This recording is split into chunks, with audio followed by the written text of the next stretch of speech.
पुत्रों का और जन्म हुआ। इसी तरह भगवान की जो यदुवंश के भगवान के श्री कृष्ण जी के जो वंश का विस्तार हुआ और भगवान की जब कहते श्रीमद् भागवत महापुराण में 36 करोड़ संख्या हुई यदुवंश की। बोल बांके बिहारी लाल की।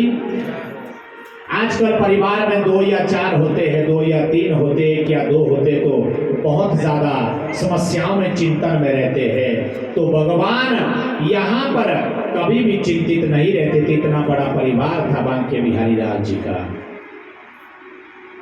सदैव भगवान के मुखारविंद में प्रसन्नता रहती थी और अपने भक्तों के प्रति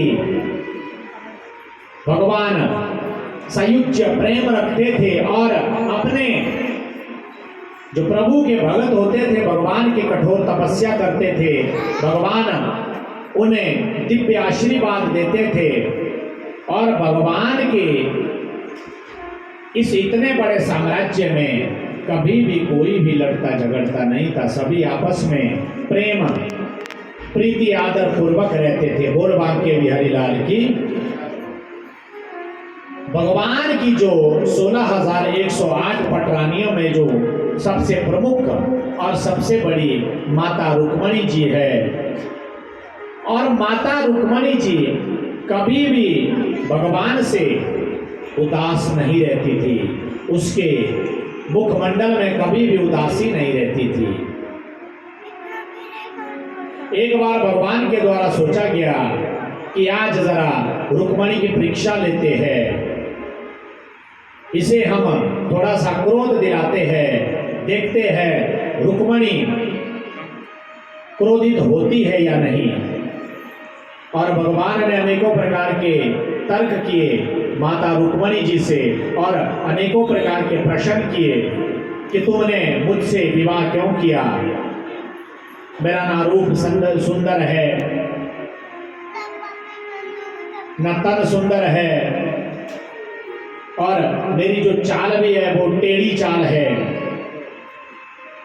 और नाम भी टेढ़ा है, काम भी टेढ़ा है। तुमने इस उद्देश्य से किस लिए मुझसे वरण किया। माता रुक्मणी सुनती रहती है भगवान के वचनों को और माता रुक्मणी जी कुछ भी भगवान को नहीं कहती है। अंततः मूर्छित हो जाती है माता रुक्मणी जी और भूमि पर गिर जाती है और गोविंद से कहती है कि आपने अपने प्रति इस प्रकार के अशुभ वचनों का प्रयोग किया है, मैं ऐसा कदापि भी नहीं सुन सकती।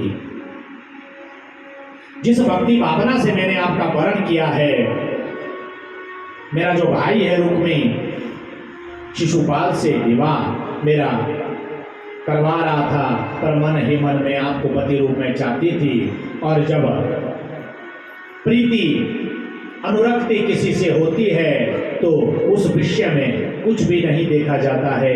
भगवान बांके बिहारी लाल जी के प्रति इस प्रकार की माता रुक्मणी जी की अनुरक्ति थी। बोल बांके बिहारी लाल की। और माता ने कहा भी कि गोविंद आज के बाद मेरी इस प्रकार की परीक्षा मत लेना, ना तो मैं आपके मुखारबिंद से आपकी ही बुराई किसी और के मुखारबिंद से आपकी बुराई में सहन ही नहीं कर सकती हूँ। और भगवान की इतनी ज्यादा पटरानियां ब्रह्मा जी भी महेश जी भी चकित रह जाते थे कि गोविंद का इतना बड़ा परिवार है। बोल बांके बिहारी लाल की। और एक बार भगवान श्री कृष्ण के द्वारा काशीराज पौंड्रक एक नकली कृष्ण जो था, इसने अपनी ही तरह एक ज्येष्ठ भाई दाऊ भैया की तरह, जैसे कृष्ण बलराम जी थे उसी तरह इसने एक अपनी तरह ज्येष्ठ भाई बना लिया था। उसके पास भी बलराम जी की तरह एक हल था, हलधर नाम रखा गया उसका, और इसके पास भी एक नकली चक्र था, उसे फेंकता रहता था और कहता था प्रजाओं में, अपने राज्य में, अपने साम्राज्य में कि द्वारिकाधीश तो नकली है, असली तुम्हारा भगवान तो मैं ही हूं। इसे अहम आ गया था अपनी विद्या पर, अपने वीरता पर, अपनी शूरता पर। इसे ये जो पौंड्रक है इसको घमंड आ गया था और भगवान ने इसके घमंड को चूर करने के लिए सर्वप्रथम तो अपने मंत्रियों को भेजा और सोचा कि ये समझेगा, लेकिन उसने मंत्रियों से ये जवाब दिया कि ये प्रत्युत्तर दिया कि हम